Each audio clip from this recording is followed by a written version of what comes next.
ఎందుకంత ప్రయారిటీ వచ్చింది? ఎందుకంత ఎమర్జింగ్ లొకేషన్గా షాద్నగర్ మారింది? ఇండియాలో ఇప్పటివరకు 12 లైన్స్ ఎక్కడ మాట్లాడింది? ఫస్ట్ టైం మాట్లాడింది ఎక్కడ అంటే మనకి NH-44 గురించో మాట్లాడారు.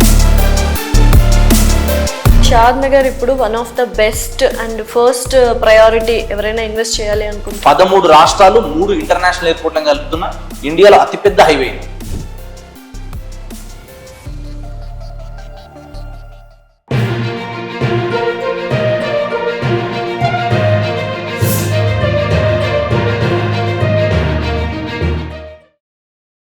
షాద్నగర్ విషయానికి వస్తే షాద్నగర్ ఇప్పుడు one of the best and first priority ఎవరైనా ఇన్వెస్ట్ చేయాలి అనుకుంటే అంటున్నారు. ఎందుకంత ప్రయారిటీ వచ్చింది? ఎందుకంత ఎమర్జింగ్ లొకేషన్గా షాద్నగర్ మారింది? వండర్ఫుల్. సో షాద్నగర్ ఎందుకు అంత ఎమర్జింగ్ వచ్చిందంటే దీనికి కొన్ని మేజర్ బెనిఫిట్స్ ఉన్నాయన్నమాట, మేజర్ అడ్వాంటేజెస్ ఉన్నాయి షాద్నగర్ లొకేషన్కి. అందులో ఫస్ట్ అడ్వాంటేజ్ ఏంటంటే మనకి సిటీ దాటిన తర్వాత మనకు ఓఆర్ఆర్ నుంచి కంపేర్ చేసుకుంటే మనం మేజర్గా బేస్ చేసుకుని ఒక ఇన్వెస్టర్ ఎప్పుడైనా ఇన్వెస్ట్మెంట్ చేయాలన్నప్పుడు ఏం చూస్తారంటే ఎయిర్పోర్ట్కి ఎంత డిస్టెన్స్ ఉన్నదని చూస్తారు. ఎందుకంటే ట్రాన్స్పోర్టేషన్ ఫెసిలిటీ అనేది బాగుండాలి. సో ఎక్కడైనా సరే ఒక ఏరియా ఎలా డెవలప్మెంట్ అవుతుంది, ఎప్పుడు బాగా డెవలప్మెంట్ అవుతుంది అంటే ఫస్ట్ ట్రాన్స్పోర్టేషన్ కనెక్టివిటీ ఉండాలి, సెకండ్ ఎంప్లాయ్మెంట్ ఉండాలి, తర్వాత ఎమ్యూనిటీస్ అని ఉండాలి. సో ఈ అడ్వాంటేజ్ ఏమున్నాయంటే మనకి షాద్నగర్ అనేది బెంగళూరు హైవే అనమాట, NH-44 ఉంటుంది. సో జమ్మూ కాశ్మీర్ నుంచి కన్యాకుమారి వరకు 13 రాష్ట్రాలు 3 ఇంటర్నేషనల్ ఎయిర్పోర్ట్లను కలుపుతున్న ఇండియాలో అతిపెద్ద హైవే. ఈ హైవేకు ఉన్నంత కనెక్టివిటీస్, డెవలప్మెంట్స్ ఇండియాలో వేరే ఏ హైవే కూడా లేదు. సో ఇంత పెద్ద హైవే షాద్నగర్ నుంచి పోవడం మేజర్ అడ్వాంటేజ్ అనమాట. సెకండ్ వచ్చేసి ఏంటంటే ఇప్పుడు 4 లైన్స్ ఉన్నది కాస్త 6 లైన్స్ అన్నారు, ఫస్ట్ 8 లైన్స్ అన్నారు, ఇప్పుడు 12 లైన్స్ అంటున్నారు.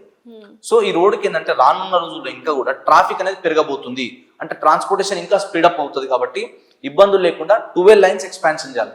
ఇండియాలో ఇప్పటివరకు 12 లైన్స్ ఎక్కడ మాట్లాడింది? ఫస్ట్ టైం మాట్లాడింది ఎక్కడ అంటే మనకి NH-44 గురించో మాట్లాడాలి, ఎందుకంటే ఆ రోడ్కి అంత పొటెన్షియల్ ఉంది కాబట్టి.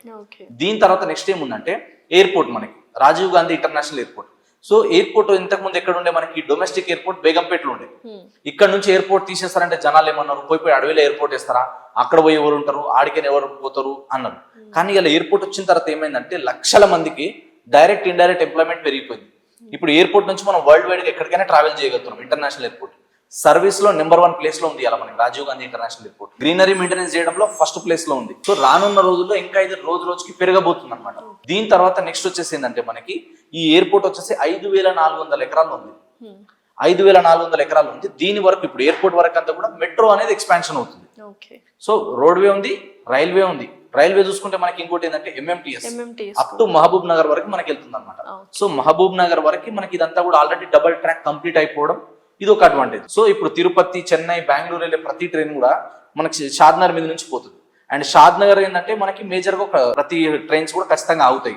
సో దీంతో పాటు ఇంతకు ముందు మనకి షాద్నగర్ అంటే మహబూబ్ నగర్ డిస్ట్రిక్ట్ లో ఉండే, ఇప్పుడు రంగారెడ్డిలోకి వచ్చేసింది. ఇది ఒక అడ్వాంటేజ్. దీని తర్వాత నెక్స్ట్ వచ్చేసిందంటే ఇక్కడ ఒక డిసడ్వాంటేజ్ కూడా ఉంది. మనకి తిమ్మాపూర్ వరకు ఏదైతే శంషాబాద్ మనకి తొండుపల్లి విలేజ్ నుంచి తిమ్మాపూర్ వరకు ఏముంటది అంటే బయో కన్జర్వేషన్ జోన్ అనేది ఉంటుంది, 111 ఈ 111 ఉండడం వల్ల ఇక్కడ పెద్ద పెద్ద కన్స్ట్రక్షన్స్, పెద్ద పెద్ద డెవలప్మెంట్స్ ఏమి ఉండవు. దీనివల్ల ఒక అడ్వాంటేజ్ ఏంటంటే మనకి మొత్తం అంతా కూడా ఎయిర్ అనేది ఫ్రెష్ ఉంటుంది. ఇక్కడంతా కూడా మనకి 2 లేక్స్ ఉన్నాయి, ఒకటి హిమాయత్ సాగర్, ఇంకోటి వచ్చేసి గండిపేట్. సో ఈ 2 లేక్ ప్రొటెక్షన్ కోసం 1996 లో వచ్చింది అనమాట ఈ 111. కాబట్టి 111 ఉండడం వల్ల ఇక్కడ ఎక్కడ కన్స్ట్రక్షన్ కి పర్మిషన్ లేదు, పొల్యూషన్ అనేది తగ్గుంటది. సో ఇది దాటిన తర్వాత మనకి ముందు నుంచి ఫ్రీ జోన్ ఉంటుంది తిమ్మాపూర్ దగ్గర నుంచి. ఇప్పుడు స్టాచ్యూ ఆఫ్ ఈక్వాలిటీ ఉన్నది కూడా దగ్గర మనకి 111 కిందికి వస్తుంది. అందుకే 216 అడుగులకి ఆపేస్తారు, దాదాపు 1000 కోట్లతో కట్టడం జరిగింది. ఇప్పుడు ఒక మేజర్ టూరిస్ట్ హబ్ గా మారింది. దాని తర్వాత కొంచెం ముందుకు వస్తే మనకి ఏమొస్తుంది, కొత్తూరు నుంచి ఫ్రీ జోన్. ఇంకా తిమ్మాపూర్, కొత్తూరు నుంచి ఎక్కువ కన్స్ట్రక్షన్స్ ఎక్కువ డెవలప్ చేస్తున్నారు. కానీ కొత్తూరు సరౌండింగ్ లో కూడా ఏంటంటే ఎంప్లాయ్మెంట్ ఆపర్చునిటీ ఎక్కువ ఉంది. ఒక సైడ్ చూసుకుంటే కన్హా శాంతివనం కావచ్చు, దీని తర్వాత సింబయాసిస్ యూనివర్సిటీ కావచ్చు. ముందుకు వస్తుంటే మనకి కొత్తూరులో చూసుకుంటే జేపీ దర్గా ఉంది, ఒకటి మేజర్ టూరిస్ట్ ప్లేస్ ఇది కూడా. దీని తర్వాత వచ్చేసి PNG కంపెనీ, హెటిరో కంపెనీ ఉంది, నాట్కో ఉంది, LV ప్రసాద్ ఉంది, ఏషియన్ పెయింట్స్ ఉన్నాయి. ఈ కంపెనీస్ అన్ని ఎక్కడ ఉన్నాయి, మనకి జేపీ దర్గా రూట్ లో ఉన్నాయి. ఇంకొంచెం ముందుకు వస్తే మనకి again Microsoft data centre Mekaguda దగ్గర. దీని తర్వాత నోవాస్ గ్రీన్, ఏరోలైట్, తర్వాత వచ్చేసి మనకి ఇంకో క్వాంట్రా క్వార్ట్స్ అని చెప్పేసి. ఈ కంపెనీస్ అన్ని కూడా ఏంటంటే ఈ కొత్తూరు ఏరియాలో ఎక్కువ ఉన్నాయి అనమాట. కొత్తూరు అనేది ఇప్పుడు ఇండస్ట్రియల్ గా బాగా డెవలప్మెంట్ అయింది. ఆ దాటిన తర్వాత మనకి షాద్నగర్ అనేది పెద్ద residential area, municipality area. So overall గా ఏంటంటే చుట్టూ అన్ని డెవలప్మెంట్స్. ఇప్పుడు ఇంకో గుడ్ న్యూస్ ఏంటంటే మనకి జూ పార్క్ షిఫ్టింగ్ అవ్వడం, అండ్ చాలా మంది మేజర్ ఇప్పుడు దేన్ని బేస్ చేసుకొని ఉంటున్నారంటే regional link road. So city surrounding అంతా కూడా 338 అన్నారు ఫస్ట్, ఇప్పుడు 350 కిలోమీటర్ల రీజనల్ లింక్ రోడ్ వస్తుంది. కాబట్టి ఈ 350 కిలోమీటర్ రీజనల్ లింక్ రోడ్ అనేది మనకి ఇక్కడ అంటే టోల్ గేట్ దాటిన తర్వాత నియర్లీ బూర్గుల వరకు విపరీతమైన డిమాండ్ ఉందన్నమాట. కాబట్టి రానున్న రోజుల్లో ఆ బూర్గుల వరకు ఇక్కడ ఉన్నా కూడా ఫ్యూచర్ అద్భుతమైన రిటర్న్స్ వస్తాయి. మళ్ళీ బాలానగర్ నుంచి జడ్చర్ల వరకు ఆల్రెడీ లక్షల్లో ఎంప్లాయ్మెంట్ ఉంది ప్రజెంట్. సో అక్కడ ఎంప్లాయ్మెంట్ ఉండడం, ఇక్కడ ఈ ఎంప్లాయ్మెంట్ ఉండడం, సైడ్ కి జూ పార్క్ రావడం, NRSC national remote sensing centre ఉండడం, దీని తర్వాత వచ్చేసి మళ్ళీ ఎలికట్టా దగ్గర ఒకటి టువర్డ్స్ షాబాద్ వెళ్ళే రూట్ లో అక్కడ కూడా లక్షల ఎంప్లాయ్మెంట్ ఉండడం. సో అన్ని రకాలుగా డెవలప్మెంట్స్ ఎక్కువ ఉన్నాయి. సిటీకి దగ్గర ఉంది. ఎయిర్పోర్ట్ నుంచి చూసుకుంటే హార్డ్లీ మనం 25 మినిట్స్ 30 మినిట్స్ డ్రైవ్ లోనే షాద్నగర్ వెళ్ళిపోవచ్చు. అంటే ఎయిర్పోర్ట్ నుంచి గచ్చిబౌలికి రావడానికి ఎంత టైం పడుతుందో అదే టైంలో మనం షాద్నగర్ వెళ్ళిపోవచ్చు. సో దానికోసం అని చెప్పేసి ఇప్పుడు షాద్నగర్ లో మనం ఎందుకు కొనాలంటే, ఇప్పుడు ఎయిర్పోర్ట్ నుంచి గచ్చిబౌలి రావాలి ఫర్ ఎగ్జాంపుల్, ఎవరైనా డెవలపర్ కానీ ఎవరైనా పెద్ద పెద్ద ఇన్వెస్టర్ రావాలనుకోండి, ఎకరం కొనాలంటే 100 కోట్లు పెట్టగలుగుతారా, 50 కోట్లు పెట్టగలుగుతారా? అందరూ 30 కోట్లు 10 కోట్లు పెట్టలేరు కదా. అప్పుడు వాళ్ళు ఏం చేస్తారంటే తక్కువ బడ్జెట్ లో మనకి ఎక్కడ వస్తుంది, సిటీ సరౌండింగ్ లో తీసుకుంటే ఫ్యూచర్ లో మనకి అని చెప్పేసి ఇప్పుడు మనకి షాద్నగర్ అనేది మేజర్ హాట్స్పాట్ గా అయింది. ఇప్పుడు 2012 లోనే, ఇప్పుడు కాదు మనం మాట్లాడేది 2012 లోనే బిల్ గేట్స్ గారు కూడా విజిట్ చేసిన ప్లేస్ షాద్నగర్. అందుకనే షాద్నగర్కి ఎలాంటి తిరుగులేదు.